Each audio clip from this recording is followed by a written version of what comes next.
Everyone, आप देख रहे हैं चैनल जॉब विस्टा। काफ़ी टाइम बाद इस चैनल पर वीडियो आ रही है दोस्तों, और वीडियो आने का मकसद ये है कि एसएससी की तरफ से न्यू वैकेंसी निकली हैं और ये वैकेंसी कांस्टेबल जनरल ड्यूटी की निकली हैं अलग अलग सीएपीएफ के अंदर, और एसएसबी राइफलमैन की वैकेंसी निकली है असम राइफल में, और सिपाही की वैकेंसी निकलती है नारकोटिक कंट्रोल ब्यूरो में। इसके लिए जो फॉर्म भरे जाएंगे 5 सितंबर से 14 अक्टूबर तक इसके फॉर्म भरे जाएंगे, और इसका जो एग्ज़ाम रहने वाला है कंप्यूटर बेस्ड एग्ज़ाम टेंटेटिवली जनवरी फरवरी 2025 में रहने वाला है। इन वैकेंसीज़ के लिए दोस्तों जो रिक्रूटमेंट का प्रोसेस होता है उसमें आपका कंप्यूटर बेस्ड एग्ज़ाम होता है, उसमें आपका physical standard test, physical efficiency test और मेडिकल एग्जामिनेशन और डॉक्यूमेंट वेरिफिकेशन होता है। ये जो वैकेंसीज़ हैं इनके लिए फॉर्म ऑनलाइन भरे जाएंगे दोस्तों। इन वैकेंसीज़ के लिए कंप्यूटर बेस्ड एग्जामिनेशन जो है वो हिंदी, इंग्लिश और 13 अदर रीजनल लैंग्वेज में करवाया जाएगा। फॉर्म भरते समय ऑप्शन बहुत केयरफुली आप लोग चूज़ कीजिए। जो पीएसटी, पीईटी और डिटेल मेडिकल एग्जामिनेशन और डॉक्यूमेंट वेरिफिकेशन वगैरह होता है वो सीएपीएफ द्वारा करवाया जाएगा। जो जीडी कांस्टेबल की वैकेंसी है एसएसएफ और सिपाही की एनसीबी में, ये ऑल इंडिया बेसिस पर भरी जाएगी, और जो अलग अलग सीएपीएफ के अंदर जो जीडी की वैकेंसी निकली हैं ये आप लोगों की स्टेट वाइज भरी जाएंगी, ठीक है। और इसमें जो भी स्टेट आप फॉर्म भरते समय चूज़ करोगे उसका डोमिसाइल वगैरह आपको चाहिए होता है, तो इन चीज़ों का ज़रूर से ध्यान रखें। List containing names of border guarding district and military Naxal affected areas are available in annexure 11 and annexure 12। दोस्तों बात करें पे स्केल की तो 18,000 से लेकर 56,900 पे लेवल 1 के अंदर आती है सिपाही की वैकेंसी जो कि एनसीबी में है, और जो पे लेवल 3 की वैकेंसी है 21,700 से लेकर 69,100 तक आती हैं बाकी अदर वैकेंसीज के लिए। नंबर ऑफ वैकेंसीज आप अपनी स्क्रीन के ऊपर देख पा रहे होगे अलग अलग फोर्स के अंदर, ठीक है। यहाँ पे आप लोग देख सकते हो एसएसएफ, एनसीबी की वैकेंसी, सीआरपीएफ, सीआईएसएफ, यहाँ पे कैटेगरी वाइज और मेल और फीमेल की अलग अलग वैकेंसीज निकाली गई हैं। इन टोटल 39,481 वैकेंसीज यहाँ पर निकाली गई हैं जो आपके स्क्रीन के ऊपर आपको दिख रही होंगी। ये वैकेंसीज टेंटेटिव हैं, इनमें चेंजेस वगैरह भी आ सकते हैं। ऑलराइट, बात करते हैं एज लिमिट की। 18 से 23 साल इन वैकेंसीज के लिए जो एज लिमिट है वो रखी गई है। अपर एज लिमिट में रिलैक्सेशन है एससी एसटी को 5 साल, ओबीसी को 3 साल, और एक्स सर्विसमैन और चिल्ड्रन और डिपेंडेंट्स ऑफ विक्टिम्स के लिए इन 1984 राइट्स इन्हें भी 5 साल तक का जो रिलैक्सेशन है अपर एज लिमिट में वो दिया जाएगा।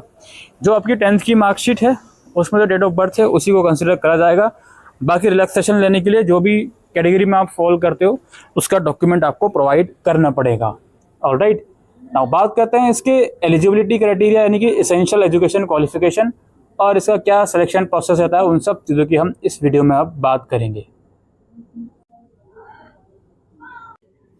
एजुकेशन क्वालिफिकेशन के अंदर दोस्तों क्लास 10th मिनिमम रिक्वायरमेंट है। क्लास 10th आपकी कंप्लीट होनी चाहिए। इसकी कट ऑफ डेट है 1 जनवरी 2025। 1 जनवरी 2025 से पहले आपकी क्लास 10th कंप्लीट होनी चाहिए। डिस्टेंस मोड से अगर आपने एजुकेशन कंप्लीट करी है तो भी आप इन पोस्ट के लिए एलिजिबल हो। अगर आप एनसीसी सर्टिफिकेट होल्डर हो दोस्तों तो आपको कुछ इंसेंटिव वगैरह मिलता है, बोनस मार्क्स मिलते हैं आपको जो आपके स्क्रीन के ऊपर दिख रहे होंगे। एनसीसी सी सर्टिफिकेट है, बी है, ए है, उसके अकॉर्डिंगली आपको बेनिफिट मिलेगा, ठीक। कंप्यूटर बेस्ड एग्जाम्स के बाद ये जो होता है इसके अंदर आपको बेनिफिट मिलता है। दोस्तों अप्लाई आपको ऑनलाइन करना है। एसएससी की नई वेबसाइट पर अगर आपने ओटीआर किया हुआ है देन लॉगिन करके अप्लाई करोगे। अगर ओटीआर नहीं करा हुआ तो पहले ओटीआर करोगे देन लॉगिन करके अपने फॉर्म को कंप्लीट करोगे।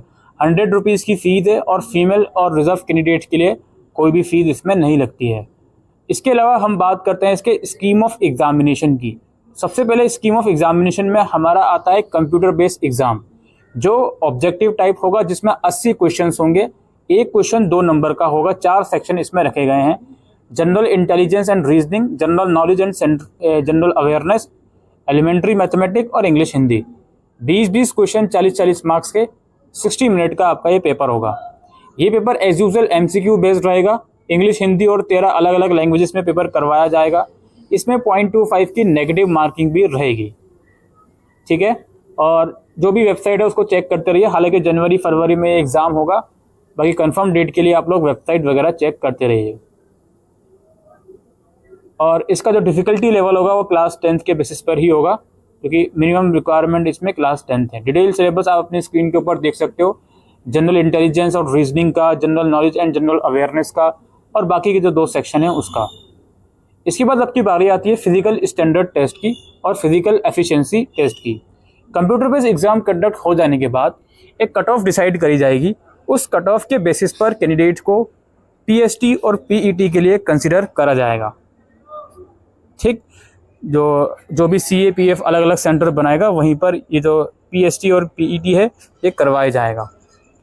पीएसटी और पीईटी के टर्म्स एंड कंडीशन की बात करते हैं। पहले जो फिजिकल एफिशिएंसी टेस्ट है इसमें रेस होगी। मेल के लिए 5 किलोमीटर करनी है 24 मिनट में, और 1.6 किलोमीटर की करनी है 7 मिनट में।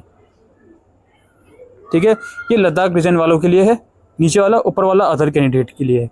फीमेल की 1.6 किलोमीटर है 8.5 मिनट में, और 800 मीटर है 5 मिनट में।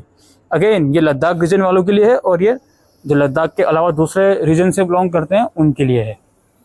याद रखिएगा, पीईटी या पीएचडी के दौरान अगर कोई फीमेल का प्रेगनेंसी का इशू है तो उन्हें वहाँ पर उनको बताना पड़ेगा। इसके बाद बात करते हैं फिजिकल स्टैंडर्ड टेस्ट की।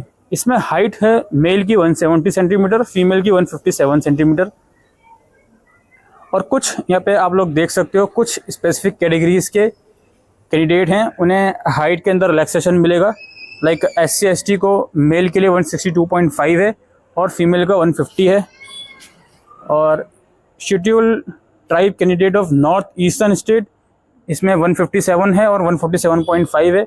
ST of left wing extremism affected district 160 और 147 है। और कुछ और स्पेसिफिक कैटेगरीज हैं जिसमें हाइट के अंदर रिलैक्सेशन है, जो आप अपनी स्क्रीन के ऊपर देख पा रहे होंगे।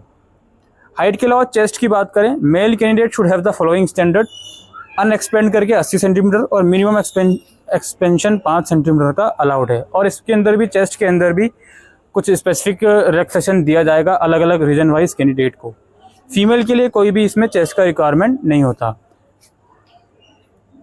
अच्छा, इसमें वेट जो भी आपकी हाइट और एज के हिसाब से प्रॉपर वेट होना चाहिए, वो बिल्कुल होना चाहिए, तो ही आप इसमें कंसिडर करे जाओगे। बाकी जो भी रिलैक्सेशन आपको पीईटी या पीएचडी के अंदर मिल रहा है वो उस टाइम पर आपको डॉक्यूमेंट्स वगैरह अपने प्रोवाइड करने पड़ेंगे, तो ही आपको जो रिलैक्सेशन है वो मिलेगा। बाकी अगर आपको लगता है फिजिकल स्टैंडर्ड टेस्ट में आप क्वालिफाई नहीं हो पाए तो आप सेम डे में ही अपील वगैरह कर सकती हो। Conduct of PhD, PET and DME RME will be the sole responsibility of the CAPF. CAPF द्वारा ही जो आपका स्टैंडर्ड टेस्ट, एफिशिएंसी टेस्ट और मेडिकल एग्जामिनेशन वगैरह, डॉक्यूमेंट वेरिफिकेशन वगैरह किया जाएगा। ठीक, अब इसके बाद ये दोनों क्वालिफाई कर लिया, उसके बाद कैंडिडेट को डिटेल मेडिकल एग्जामिनेशन के लिए शॉर्टलिस्टेड करा जाएगा। इसमें जो डॉक्यूमेंट चाहिए होंगे वो आपके स्क्रीन के ऊपर आपको दिख रहे हैं। ठीक, तो ये आप लोग देख लीजिएगा। और इसके अंदर भी जो है कंप्यूटर बेस्ड एग्जाम का जो स्कोर है उसी को कंसिडर करा जाएगा फाइनल शॉर्टलिस्टेड के लिए। हम नीचे आते हैं तो यहाँ पे सिलेक्शन का प्रोसेस आप लोग देख सकते हो। सबसे पहले तो कंप्यूटर बेस्ड एग्जाम होगा, पीएचडी होगा, पीईटी होगा, फिर मेडिकल एग्जामिनेशन और डॉक्यूमेंट वेरिफिकेशन होगा। ठीक है, इसके बाद यहाँ पर आप लोग देख सकते हो मिनिमम स्टैंडर्ड सेट करा हुआ है कंप्यूटर बेस्ड एग्जाम्स के लिए। ठीक है, उसके बाद नीचे स्क्रॉल करते हैं, एनसीसी सर्टिफिकेट होल्डर को जो बेनिफिट मिलेगा अगेन वो लोग बता रहे हैं, वो आप लोग देख लीजिएगा। और जो भी वैकेंसीज हैं, male and female candidate will be shortlisted state wise, area wise and category wise based on their merit in the computer based exam. जो भी स्टेट वाइज कट ऑफ वगैरह है मेल और फीमेल कैंडिडेट की वो बनेगी, उसके हिसाब से चीज़ें लिखी हुई हैं। इसके अलावा फॉर्म जब आप भरोगे तो आपको अपना प्रेफरेंस देना होगा। सीएपीएफ का प्रायोरिटी के अंदर 8 प्रेफरेंस हैं, तो उनके हिसाब से आपको अपना प्रेफरेंस देना होगा। ठीक, और यहाँ पे जो भी चीज़ें हैं, अगर आप पीएचडी और पीईटी क्वालिफाई कर लेते हो फिर मेडिकल एग्जामिनेशन के लिए अगेन कट ऑफ वगैरह बनेगी, तो उसी के हिसाब से आपको मेडिकल एग्जामिनेशन और फाइनल डॉक्यूमेंट वेरिफिकेशन के लिए शॉर्टलिस्टेड करा जाएगा। ठीक, यहाँ पर टाई केसेस की बात लिखी गई है, इसको आप लोग रीड आउट कर सकते हो। बाकी डिस्क्रिप्शन बॉक्स में आपको वेबसाइट का लिंक मिल जाएगा। अगर आप इन वैकेंसीज में इंटरेस्टेड हो तो ऑनलाइन जाकर अप्लाई कर सकती हो। फॉर्म के अंदर दोस्तों डॉक्यूमेंट बहुत केयरफुली अपलोड करना, खास करके अपना फोटोग्राफ, सिग्नेचर, उसमें काफ़ी लोग गलतियाँ कर देते हैं। इस फॉर्म के अंदर आपको डेमो भी दिया गया है, किस तरह से फ़ोटोग्राफ लगाना है, सिग्नेचर किस तरह से लगाना है, वो आप लोग देख लीजिए बहुत केयरफुली। ठीक है, तो उसके हिसाब से ही अपना चीज़ों को ठीक से अपलोड कीजिएगा। प्लेन बैकग्राउंड हो, कोई स्कार्फ नहीं, कोई स्पेक्स नहीं, कोई कैप नहीं, कुछ नहीं लगाना, ठीक है। और यहाँ देखो बताया गया है कौन कौन से फ़ोटो गलत हैं, कौन कौन से फ़ोटो सही हैं, ठीक। सेल्फी भी अगर लगा रहे हो कोई प्रॉब्लम नहीं है, लेकिन देखो बैकग्राउंड प्लान हो, आपका फेस विजिबल हो, शोल्डर से नीचे तक का हिस्सा विजिबल हो, और जो सारी चीज़ें हैं वो आपके स्क्रीन के सामने ही हैं, ठीक है। बाकी नीचे और आओगे तो कुछ और सर्टिफिकेट के फॉर्मेट हैं जो वेरिफिकेशन के टाइम से आपसे मांगे जा सकते हैं, तो वो इसी में अवेलेबल हैं। ऑलराइट, तो यही इन्फॉर्मेशन दोस्तों इस वीडियो के अंदर हम देने आए थे। Thank you.